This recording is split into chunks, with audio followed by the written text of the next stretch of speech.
ನಮಸ್ಕಾರ ವೀಕ್ಷಕರೇ, ಹಲೋ. ನಾನು ಇದೇ ಫಸ್ಟ್ ವಿಡಿಯೋ ಮಾಡ್ತಾ ಇದ್ದೀನಿ.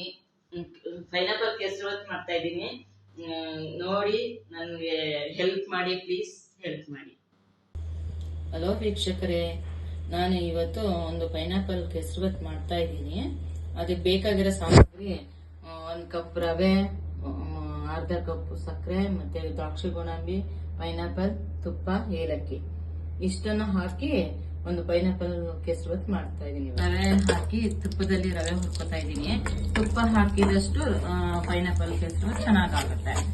ಅದನ್ನ ಸಿಮ್ಮಲ್ಲಿ ಇಟ್ಕೊಂಡು ನಿಧಾನಕ್ಕೆ ಹುರ್ಕೋಬೇಕು. ಹುರಿಯೋಷ್ಟರಲ್ಲಿ ನೀರನ್ನು ಕಾಯಿಸ್ಕೊಂಡು ಇದರಲ್ಲಿ 4 ಬೌಲ್ ನೀರ್ ಹಾಕ್ಬೇಕು.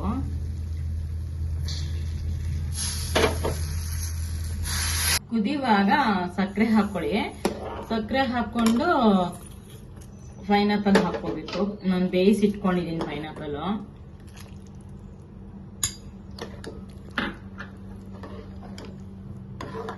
ಲಾಸ್ಟ್ ಇದ್ರಲ್ಲಿ ದ್ರಾಕ್ಷಿ ಗೋಡಂಬಿ ತುಪ್ಪದಲ್ಲಿ ಹುರ್ಕೊಂಡು ಹಾಕೋಬೇಕು.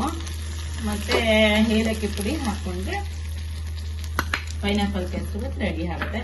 ಕಲರ್ ಬೇಕು ಅಂದ್ರೆ ನೀವು ಹಾಕೊಳ್ಳಿ, ಇಲ್ಲ ಅಂದ್ರೆ ಹಾಗೆ. ಪೈನಾಪಲ್ ಕೇಸರಿ ರೆಡಿ ಇದೆ ನೋಡಿ.